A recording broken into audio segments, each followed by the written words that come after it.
Pwede ba palakpakan po natin Diyos natin ang buhay? Ang palakpak po natin yung Diyos natin ang buhay. Amen?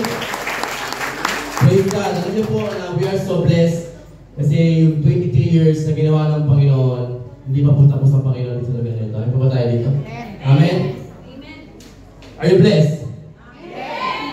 Gusto ko po kayong encourage sa parang po ng giving. Alam niyo po, giving is the best use of money. Dapat po tayo nagbibigay, hindi tayo nagbibigay sa Panginoon. Kasi hindi naman talaga kailangan ng Panginoon ng pera eh. Amin po ba tayo doon? But we practice giving to test our faith. Amen? Amen? Kaya po, giving is honor to God. Kapag tayo nagbibigay sa Panginoon, we honor God to our giving. Giving is bless others.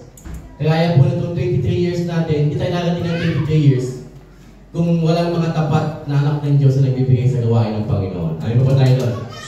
In giving, reaps reward. Alam niyo po, habang tayo nagbibigay sa Panginoon, hindi naman natin hinihintay yung kapalit.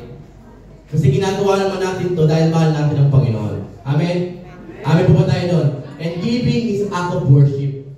Like before, habang tayo maawit sa Panginoon, we give glory to God. Kapag nagbibigay tayo ng papuri sa Panginoon because we love God. Amen? Pwede bang sabihin mo sa iyo katabi, kapatid, God loves you. And we love God. Amen po tayo doon. Mahal pa natin ang Panginoon. Mahal pa natin ang Panginoon. Mahal pa natin ang gawain ng Panginoon.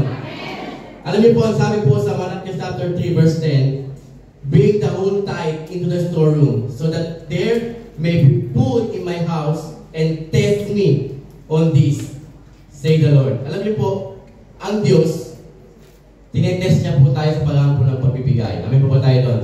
Hindi po si Pastor Philip. Amin po ba tayo doon?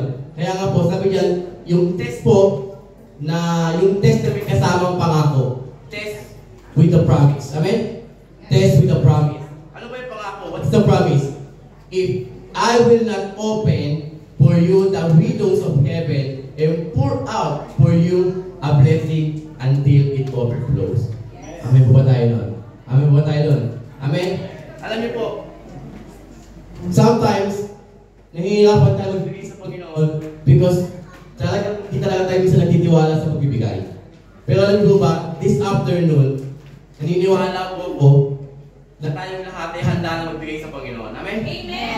Amen! Amen po tayo doon. Alam niyo po, sabi po sa 2 Corinthians chapter 9, verse 6, remember this, whoever sows sparingly will also reap sparingly, and whatever sow generously will also reap generously. Each of you should give what we have decided in your heart to give, not reluctantly or under compulsion. For God loves a cheerful giver. Amen po tayo doon? Amen po tayo doon? At this is the promise, this is the blessing. Luke chapter 6 verse 38, give and it will be given unto you. They will pour out into your lap a good measure, pressed down, shaken together, and running over. For by your standard of measure, it will be measured to you in return. Amen po ba tayo doon? Kaya po, giving is a blessing. Habang tayo nagbibigay sa Panginoon, habang tayo nagbibigay sa gawain ng Panginoon, tayo po yung pinagpapala. Amen po tayo doon? Hindi po ito kawalan sa atin. Hindi ito pagkakagdagan ng buhay natin pananampalataya. Are you ready to give? Amen? Amen po tayo doon? Pwede po tayo lang ito kayo? At mag-pray po tayo. Panginoon, maraming salamat po. Hayaan mo po na aming pong kaloob, ang aming tithes and offering ay patuloy po na maging pagpapala po ito, hindi lamang sa iyong iglesia, kundi patuloy, Panginoon, sa buhay po namin ang aming pong buhay espiritual. Patuloy yung pagpapalain, Panginoon, ang lahat na aabutin ng iyong mga kamay, at ikaw po patuloy na maging daluyan ng lahat ng